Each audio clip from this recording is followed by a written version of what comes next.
landowner, and how it drags you deeper into debt.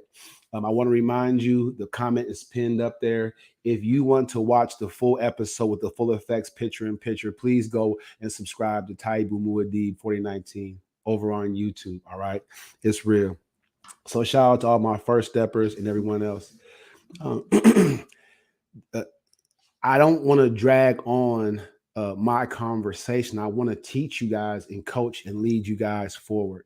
And many of you don't realize that you were born into a system of sharecropping. I appreciate you guys for liking my podcast on TikTok. I appreciate you for joining me over here on LinkedIn, Facebook, and YouTubers.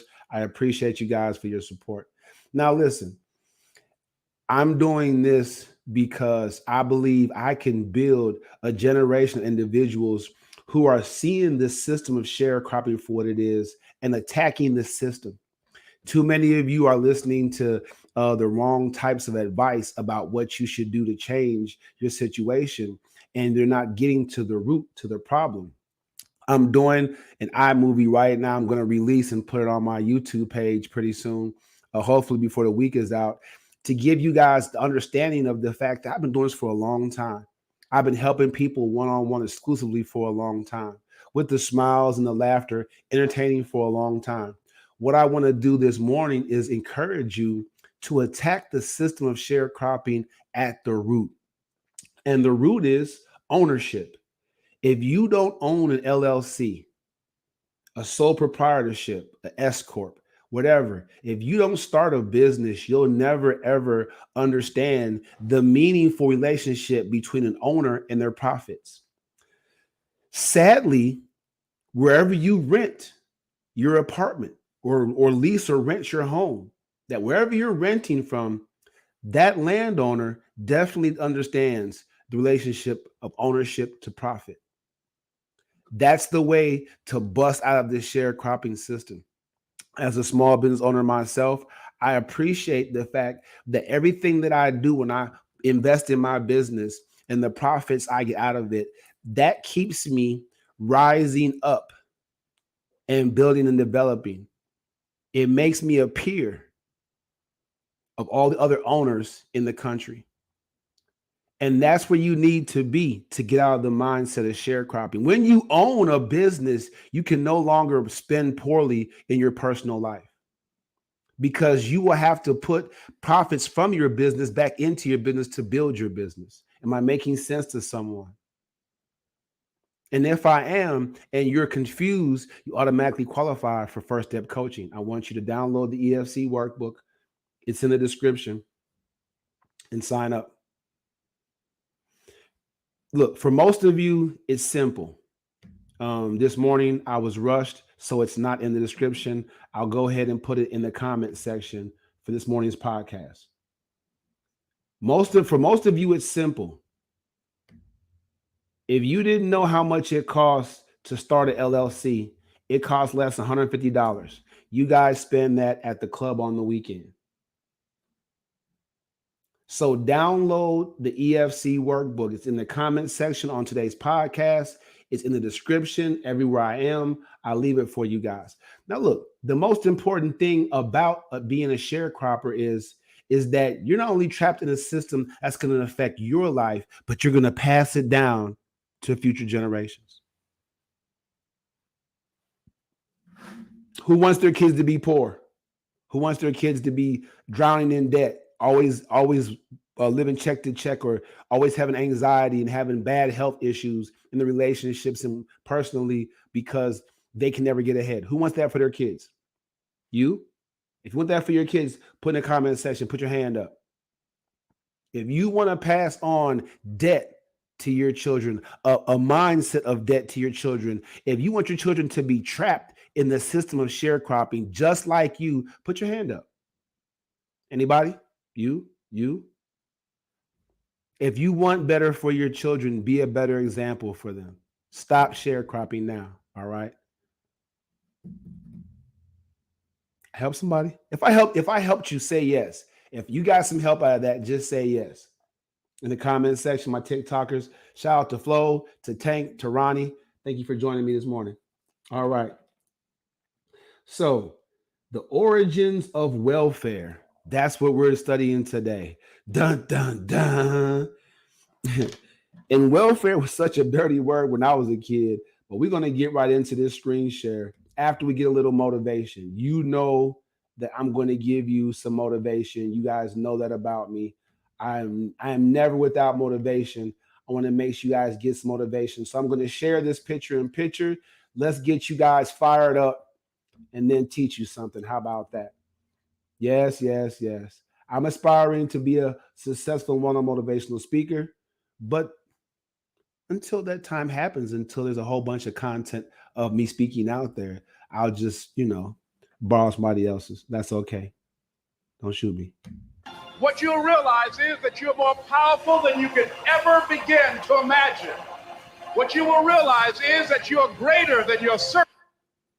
But in the process of doing that, you will discover some things about yourself that you don't know right now. You don't know right now. What you will realize is system says you believe in sleep more than you believe in grinding. Your value system says you are a consumer and not a producer. If you're going to go to the next level, your values are going to have to change. I like giving you guys those short snippets because when you go back and watch the video, I want that to sink in. I'm not going to overload you guys. That's the whole point of doing this study for the month of December. In January, all my stuff is going to be subscription based. You won't get any more free content, free game, none of that stuff. So go over there and subscribe right now. I should all 1,700 of you guys on TikTok, 1,700 over here on Facebook, and everybody over here on LinkedIn. I got about 90 some connections now. You should all be rushing to my YouTube page to get on that thing because I'm going to be giving you guys the full measure. You're a part of my coaching community. I'm going to give you everything I got. But the folks that sign up after January 1st, it's going to cost them. And not much, but that's where I'm going with it because I want to give you guys more coaching. I want to go more places. I want to come meet you guys. I want to speak in your towns, in your cities. If you want me to reach out to you and speak to you, just get in contact with me. Inbox me here on TikTok, Facebook, LinkedIn. I will come and speak, lead, inspire, and motivate you. That's all I do is motivate. Hashtag that. All right. So what the guy said right here is you are greater than your circumstances and that your values depict who you are and what you're about. Let's go ahead and jump into the content this morning. The origins of welfare. What is that looking like right now? Taibu Muad'Dib, what are the origins of welfare? All right. And let's be honest. I'm doing this this show for you so you guys understand where these systems in place came from. I want you to know for sure where they came from. And if they lasted 200 years, you can understand that it's the people themselves that are continuing to live in this cycle of poverty. It's you guys, it's us, it's me. We're all deciding to live in a cycle of poverty and of sharecropping. It's on us to change that. It's not on them. All right. So I want to make sure that I get this out here clear for you guys and that we are all on the same page. Don't want you guys to miss a beat. Got a little stuff in my inbox to clear out so I can see it. All right. Let me get this screen share up on you so we can get a good look at that. Wow. What's at stake? A list of itemized challenges. Let's go. All right. All right. Understanding sharecropping. There we go. Getting this going. Bam. Okay. So when you pay into the yield, you understand this is what it comes down to. But it's the Civil War study that helps people to understand how and just in what ways this came about. Right? So we look at the history of sharecropping by definition and the origins of welfare. All right. Let me go ahead and get this screen share up so we can. I want you guys to have a very good relationship with this system of sharecropping because it's so important. And you're like, what's this guy talking about sharecropping? What's he talking about? What I'm explaining is the system that you're stuck in right now. If you're renting, whether it's a single family dwelling home or if you're renting an apartment in a high rise, you're a sharecropper. You are paying to exist in that property. You're paying for shelter, for a place to have a stable life. And so you're taking your wages that you earn and you're giving it to that landowner so you can live in that space.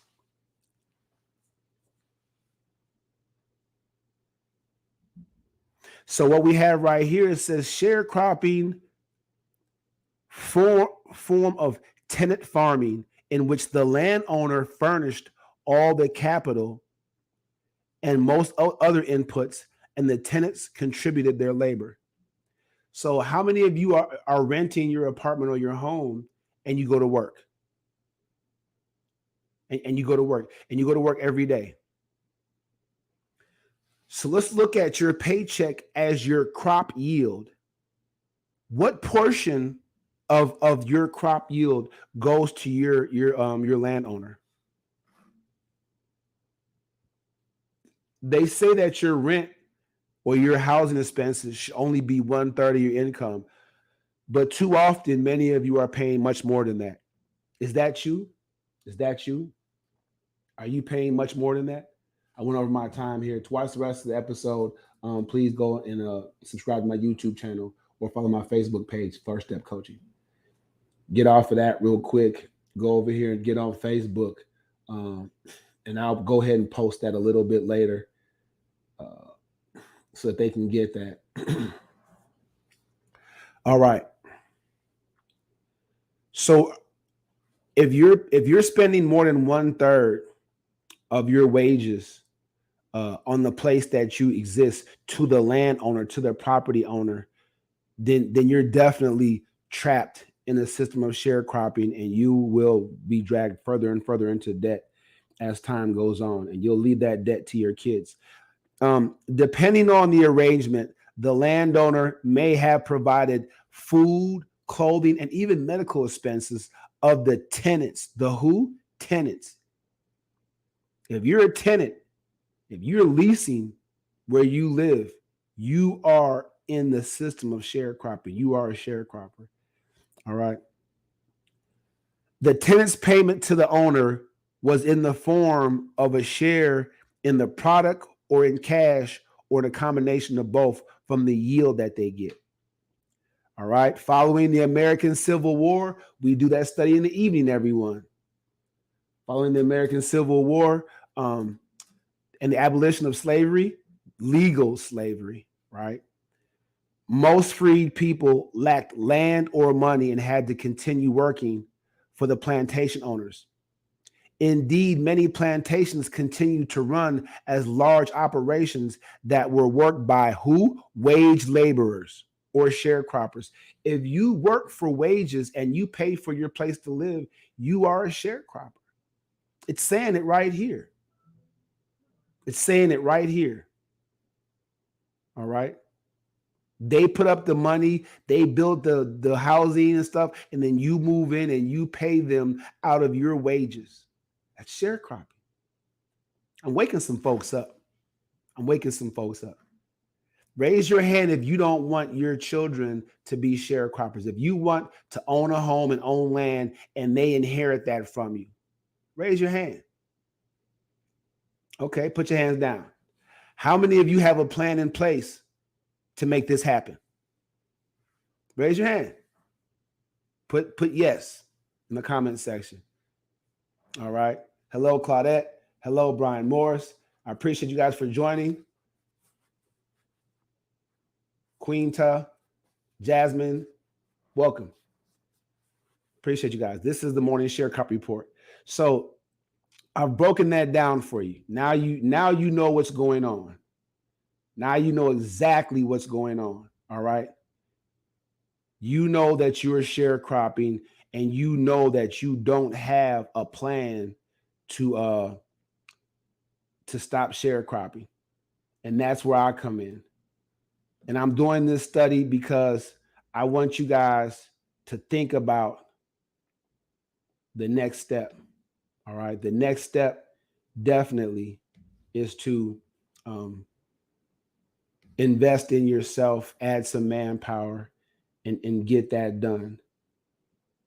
You want to make sure that you're on point. Let's talk about the origins of welfare. All right.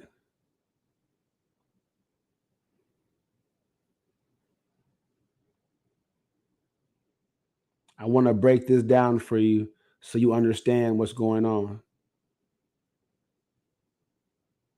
The origins of welfare. All right. Okay. So I'm going to screen share this for you guys just so you have it down. Let me go ahead and screen share this so you can see it. When you guys go over and subscribe to my YouTube page, I want you guys to see this for what it is. So in the evenings, we're going through the Civil War study to help you guys get prepared, to properly line up what it's going to take for you to draw a line and progress beyond where you are right now, as our country did in the Civil War. When the South wanted to stay one way and the North wanted to progress the country and the nation somewhere else, they went to war over it.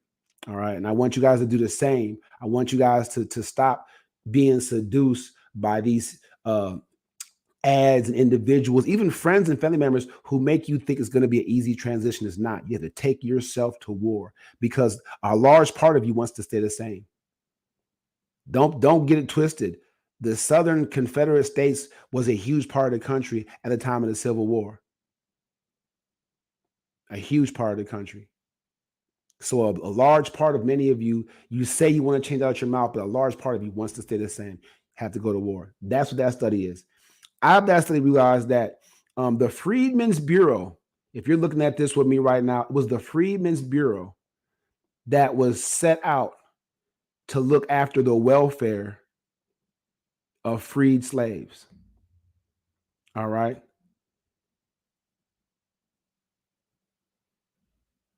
The Freedmen's Bureau, as it was more commonly known, was the first organization of its kind, a federal agency established solely for the purpose of social welfare. Boom. Boom. Now, if you don't know how welfare affected the homes of many African people in this country, let me break it down for you real quick. Back then, it was to make sure that, we as a people, newly free, right? No one's taking care of our most basic needs. So the Freedmen's Bureau was set out to make sure that we were well. So initially, welfare was very benign. There was no Machiavellian scheme behind setting us up for something bad. It was just to make sure we were good. We're free now. No one's taking care of us. No one's making sure we have what we need. Shout out to Naya, Super Daddy, and Rachel for joining me.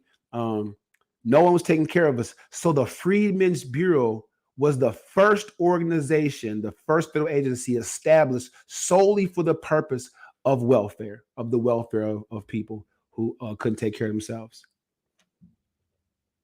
Now, what it morphed into for a certain culture of people was, if you're on welfare, man got to go.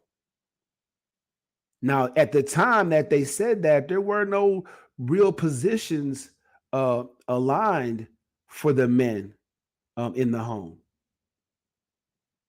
So welfare took advantage of the social economic disadvantage of African people. This was before there was affirmative action. So prior to affirmative action, when you had to have a certain amount of color in your office, in your workspace, in your workplace, welfare said if the government's going to give money to the women and children, the man can't live there. And we all know the rest of the story if you don't look into it. But initially, the beginning of social welfare was the Freedmen's Bureau. Taibu Muad'Dib. Why is this important? All right.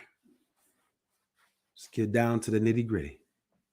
I'm going to stop sharing this to break this down for you. I got you guys gassed up, geeked up, and now I'm going to do my coaching. All right. This is the most important part of what I'm saying. I don't know what the origins of your poverty or your poor physical health was. I don't know what started it. Bad breakup, divorce in the home. You were always raised obese. I don't know what the issue was. I don't know what your origin was. But if you look at someone else being in control of what happens to your welfare, then it doesn't make sense for you to continue in that path, because way back then that was the beginning. But even now to this day, people are still needing what? Government and public assistance. So they never addressed the system. You grow up in an apartment, so you move out to get your own apartment. It's like, I want to move out and get my own apartment. No, you want to go to college, get a higher education, enter a career, start a business that can pay for you to buy your first home. Mom, Dad, I love you, but I don't want to be a sharecropper. But that conversation never had. Me personally, I'm telling you, my parents never ever talked to me when I was young, or a kid, about the living situation or about any of this. So not enough parents are speaking to their young people about it. So they just assume renting and being a sharecropper is the thing to do. It was good enough for mom and dad, it was good enough for me.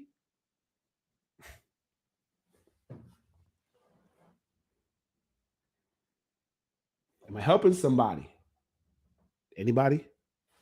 Raise your hand if I'm helping you. If you want some feedback from Taibu Muad'Dib about your situation, your condition, if you don't know if you're a sharecropper or not, inbox me, let me know it. I'll reach out to you. I'm very busy. This is a one-man small business, but I'm very, very persistent. I line you guys up. I make the phone calls. You'll hear from me. That's real. We'll have a conversation. I want to get to know you. I want to understand your situation better and see if you're a good fit for First Step Coaching. But if you're a sharecropper and your kids see this, they're going to do it too. They're going to do it too. That's not what we want. All right. Our community benefits from small businesses. Our community benefits from competition. If I have a food cart on this corner and you have one down there, we both got to keep our prices low, which is good for the people that come to our food carts. If it's just one food cart here, I can charge out $7 for a hot dog. So small businesses is what builds this country and keeps this country thriving. It really is. So start one today.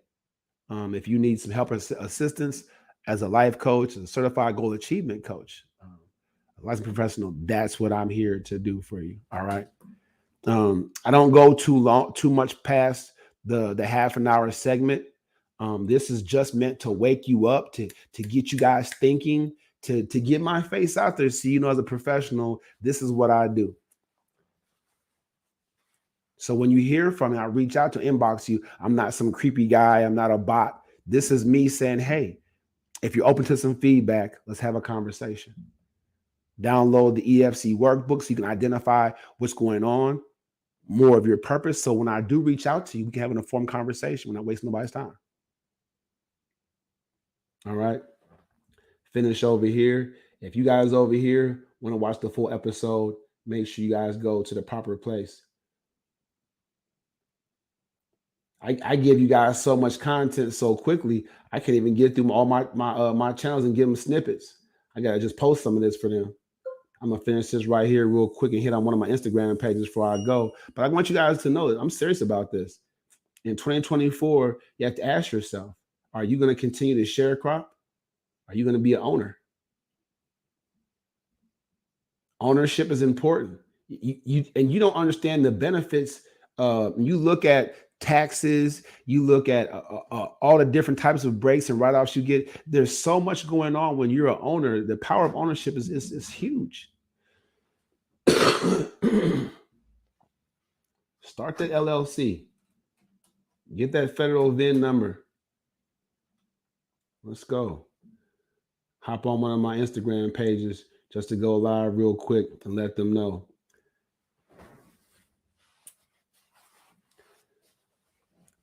Moreover, as a sharecropper, let's talk about the debt. So tomorrow, we're going to look at the origins of predatory lending. All right. Predatory lending. So today we discussed the origins of welfare and the Freedmen's Bureau. Tomorrow we're going to look at the origins of predatory lending. All right. When you borrow money to someone you know can't pay you back at a super high interest rate, it's like if you need $200 really bad to bond somebody out of jail, or that's the rest you need for your rent so you don't fall behind again and face eviction. For that $200, because your credit score is low, we're going to give it to you right now, but you have to pay us back $800. Predatory lending. And it's legal. It's legal.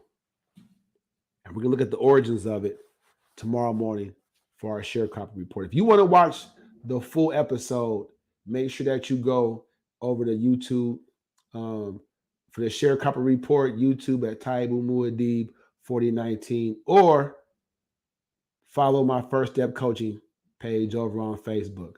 Really appreciate you guys. All right. Appreciate you guys' desire to jump into my live. Just remember, as a rule, I'm only bringing on folks that reach out to me prior to my lives, and we have a conversation about what it's going to look like. Representing.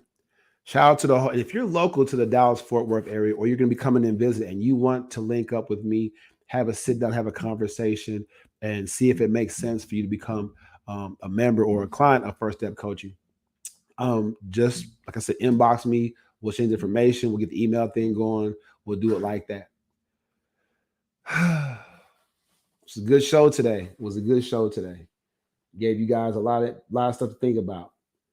We discussed the origins of welfare. And really the only call to action I have is, look, if you don't choose me as your coach, all right, I'm cool with that. But get coaching. Follow my Live Your Truth programming in the evening, weeknights at 9:30, because you need more manpower for this war. You need to add some resources. This is real. You need to get that done. On your own, how successful have you been exacting change in your life? The change you want to see. I was in corporate fitness for a year and a half, and I did very, very well because I helped people to understand you used to be here. You want to be here. In between that time, what happened? And many of them didn't have an explanation for it. So I lined it up for them. Well, this is what should have happened. There it is. I helped thousands of people start training programs with that simple conversation. Now, the conversation is simple, but the war is dirty. The war gets nasty. It gets personal. It gets intimate. It gets real. And so you need someone that understands, someone with the lived experience to help you walk that thing all the way out. Every twist and turn, every challenge that comes up, you need someone solid to ride for you. And that's Taibu Muad'Dib. And that's the show. Get at me. All right. Y'all know what it is. Y'all want to watch the full episode. You know what it is. You know where to go and what to do. All right. Put this in the comment section. I want you guys to be obedient and get that done. I'm going to get out of here. I got things to do. Pin that up there for you. We'll pin that comment. And then we'll get out of here. Let's go. Ending now, sharing now. Doing a better job at this, getting these things over here. Sharecropping. Ooh. Yeah. Sharecropping is what it is. Animated. All right. I always give you guys a little something extra. I always take a little extra time um, to make sure that you guys hear from me in particular. This podcast, as usual, I want you to know it's brought to you courtesy of First Step Coaching. I named the coaching program after you guys because it's that important to me. I never want to forget how it was for me when I took my first step, how that felt when I took my first step, when I made that first move, and how meaningful it's been, how meaningful it's been for me to make this change and to experience a lasting change in my life. More quality connections, the pride of ownership, um, making sure I handle my responsibilities, the upward mobility, right? Reaching my vision, reaching my milestones, and then helping people along the way, being a blessing to hundreds of people along the way. It's been huge. Over the last 20 years, thousands of lives impacted by heavenly bodies and first step coaching. All right. The tip for today, just so you know, is organization. If you're not the kind of person that's organized, it's going to be tough for you to succeed. It's going to be tough for you to go to war, to take yourself to war and to be successful. Organization is the key because you need to make sure that you have time for the activities that are going to elevate your life. And if you're not organized, it's not going to happen. Me myself, as I'm building this business by layers. This is the foundation right here. This is the first layer that needs to be laid. You need to see me more and hear from me and learn that I can help you. I can improve your life. That I have the licensing, the certification, that I have the roadmap, a proven system set in place for you to follow. Right? That this is packaged properly for you. You know, that it's the right investment for you to make. So that's for me. I have to put it together in layers, reaching out to you, making sure I do my follow-up calls. All these things are important so that you guys don't feel forgotten about, right? Organization is the key. And if you need help getting organized, it might not even be just as simple as writing things down and putting them in the right place or using Google Calendar. It could be something deeper, like your emotional intelligence or sleep deprivation. Different things play a factor in it. If you're caught up in a terrible relationship, you're never going to be in the mood or have the right clear mind to handle your business. I've been there, so I know. Taibu Muad'Dib, all I do is motivate. I just want to make sure that you know help is available and that you can go forward because the leadership is here. All right. That's the show. See you tonight at 9:30. Let's do it.